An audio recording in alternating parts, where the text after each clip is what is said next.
Hello everyone, welcome back. नई book है भारत की खोज, क्लास 8 की एनसीईआरटी की। चैप्टर नंबर 2 हम लोगों का चल रहा है, जिसका नाम है तलाश। उसके 6 खंडों में विभाजित है। तो आज इसका हम खंड नंबर 5 लेके आए हैं, जो कि है भारत माता। तो आखिर भारत को हम लोगों ने भारत माता ही क्यों कहा है? उनके मन में, पंडित जवाहरलाल नेहरू के मन में ये एक विचार आया था, ये क्वेश्चन था कि आखिर भारत को भारत माता ही क्यों कहा गया। ठीक है, भारत को भारत माता क्यों कहा गया? तो इसको हम लोग ये वाला जो टॉपिक है इसको रीड करते हैं, देखते हैं इसमें क्या है। कि अक्सर जब मैं एक के बाद एक सभा में जाता तो श्रोताओं से मैं इस देश की चर्चा करता और हिंदुस्तान की, यानी कि इस देश की चर्चा करता। किसकी? हिंदुस्तान की, और साथ ही भारत की, जो जाति के संपादक भरत के नाम पर आधारित है। इसका प्राचीन सांस्कृतिक नाम है, भारत का प्राचीन सांस्कृतिक नाम क्या है? भरत। मैंने शहरों में ऐसा कम किया क्योंकि वहाँ के श्रोता अपेक्षाकृत आधुनिक थे और वे अधिकतर दमदार भाषण की अपेक्षा करते थे। क्योंकि मैंने क्या किया, क्योंकि जो वहाँ के श्रोता थे, जो नगरियों के आधुनिक, यानी कि आज के युग के जो नेता हैं, आज के युग के मतलब 1944 के, तो वो जो नेता थे वो क्या करते थे, एक दमदार भाषण की अपेक्षा करते थे कि मुझे यहाँ पे दमदार भाषण मिलना चाहिए। पर समिति नजरिए वाले किसानों को मैंने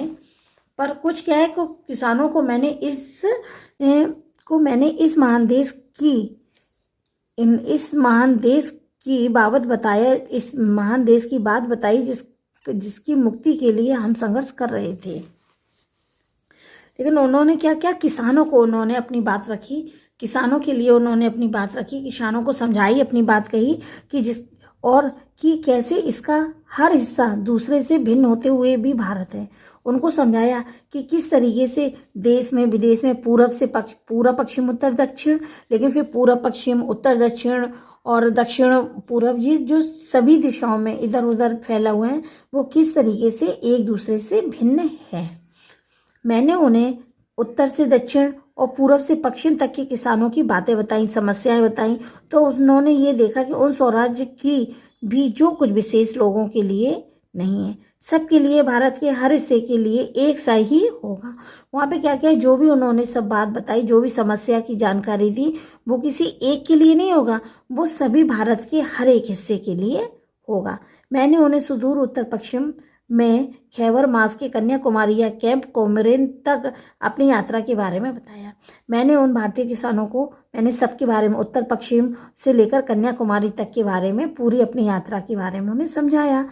मैंने बताया कि कैसे हर जगह मुझसे किसानों ने एक जैसे सवाल पूछे, कैसे हर किसानों ने, वहाँ के हर तरफ के लोगों ने, हर किसानों ने एक से ही उनसे क्या पूछे, क्वेश्चंस पूछे, क्योंकि उनकी समस्या भी समान थी।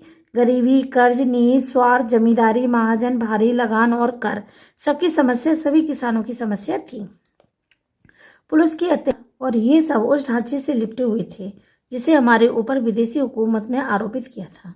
साथ ही यही भी कि राहत भी सबके लिए आनी चाहिए। उन्होंने कहा, जब सबकी समस्या एक है तो वही सबको राहत या सबका समाधान भी कैसा होना चाहिए, एक ही होना चाहिए। मैंने इस बात की कोशिश की कि वे भारत को अखंड मानकर उसके बारे में सोचे। भारत को एक एक करके नहीं कि पूरा पश्चिम कुछ देखेंगे, दक्षिण पूर्व कुछ देखेंगे, उत्तर दक्षिण कुछ नहीं, पूरे भारत को अखंड, यानी कि पूरे भारत को एक मानकर उसके बारे में सोचा।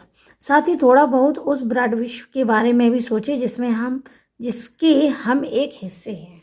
यानी कि पूरे भारत के साथ सोचने के साथ साथ एक उस भाग के लिए भी हम सोचेंगे जिसके हम हिस्से, यानी कि जिसमें हम रह रहे हैं। यह काम बहुत आसान नहीं था, पर मुश्किल भी नहीं था। काम आसान नहीं था, लेकिन ज़्यादा मुश्किल भी नहीं था, जैसा मैंने सोच रखा था। हमारे प्राचीन महाकाव्यों, पुरागाथाओं और दंत कथाओं की उन्हें पूरी जानकारी थी। इस साहित्य ने अपने देश की अवधारणा से उन्हें परिचित करा दिया था। इन लोगों में से हमेशा कुछ लोग ऐसे भी थे जिन्हें भारत के चारों कोनों में स्थित धार्मिक स्थलों की भी यात्रा कर रखी थी। उसमें बहुत से ऐसे लोग थे कि जिन्होंने भारत की भी चारों तरफ, मतलब भारत के चारों कोनों की भी उन्होंने यात्रा कर रखी थी। जैसे ही मैं किसी सभा में पहुंचता था, मेरे स्वागत में अनेक कंठों के स्वर एक साथ गूंज उठता था, क्या कि भारत माता की जय। उनसे अचानक ही प्रश्न करते था। प्रश्न क्या था कि इस पुकार से उनका क्या आशय है। मेरा यह प्रश्न उन्हें मनोरंजक लगता और कैसा चकित भी लगता है। यानी कि जैसे ही वो बोलते भारत माता की जय, तो वो ये कहते कि यह भारत माता की जय यानी कि इसका क्या मतलब है।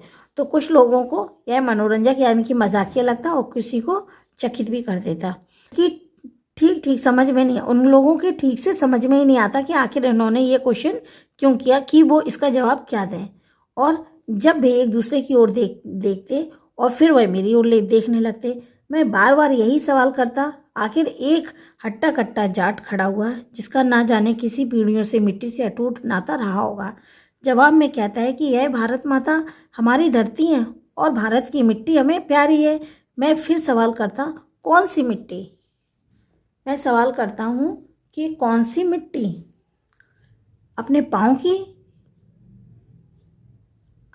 उनके अपने गांव के टुकड़े की मिट्टी, या अपने ज़िले की मिट्टी, या अपने राज्य की मिट्टी? कहाँ की मिट्टी है जिसको तमाम टुकड़ों की मिट्टी, या फिर पूरे भारत की मिट्टी? प्रश्नोत्तर का यह सिलसिला तो तब तक चलता रहता जब वे ये प्रश्न करते रहते और आखिर में कहते कि भारत वह सब कुछ तो है ही जो उन्होंने सोच रखा है। इसके अलावा भी बहुत कुछ है। भारत की पहाड़ें, नदियां हैं, जल है और फैले हुए खेतों में जो हमारे लिए खाना मुआयना करते रहते हैं। यह सब हमें प्रिय है, लेकिन जिस चीज़ का सबसे अधिक महत्व है वह है भारत की जनता।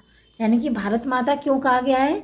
उसमें खेत, मिट्टी, खलिहान, नदी जो कुछ भी है वो तो सब है ही, लेकिन सबसे ज़्यादा क्या है? जो भारत में रहते हैं, यानी कि भारत की जनता।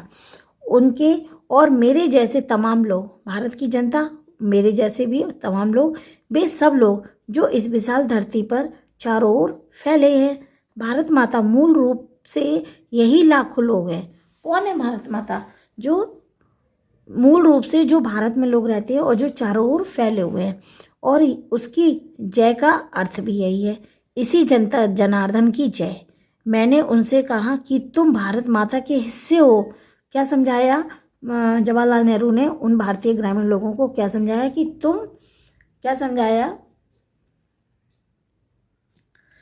तुम भारत माता के ही हिस्से हो और इस तरह से तुम खुद ही भारत माता हो। यानी कि आप लोग खुद ही भारत माता है, जो भारत में रहते हैं, भारत की जनता है, वो खुद ही भारत माता हो।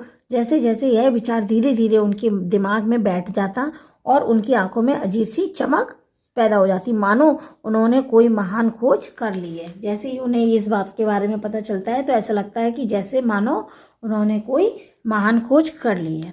तो अब भारत माता क्या है? भारत माता क्या है? जो भारत में रहने वाली जनता है और वही भारत माता है। ठीक है, उसका अर्थ है कि जो भारत में रह रहे हैं, यानी कि हम सब भारत का एक हिस्सा है और हम लोग खुद ही अपने आप में भारत माता है। तो यही जानकारी जब इन लोगों के दिमाग में बैठती है तो उनकी आंखों में एक चमक सी आती है और उन्हें ऐसा लगता है कि हमने जैसे कोई महान खोज कर ली है। तो ये आज का टॉपिक था, ये हमारे पास आ जाती है। तो आज का भी ये खंड है, आज का अध्याय कह सकते हैं, खंड कह सकते हैं। खंड है 4, जो कि है भारत माता। ठीक है, तो इन लोगों ने भारत माता की भी खोज की कि किस तरीके से आखिर भारत माता, हमारे देश को भारत माता क्यों कहते हैं। तो ये आज का वीडियो और ये आज का टॉपिक, इसका अध्याय यहीं पे ख़त्म करते हैं। मिलते हैं लेसन 2 तलाश के नेक्स्ट खंड की तरफ, नेक्स्ट अध्याय का, जो कि होगा हमारा भारत की विविधता और उसकी एकता। यानी कि भारत में विभिन्नता होते हुए भी एकता आखिर कैसी है। तो मिलते हैं हम लोग नेक्स्ट वीडियो में नए टॉपिक के साथ। तब तक के लिए बाय, टेक केयर।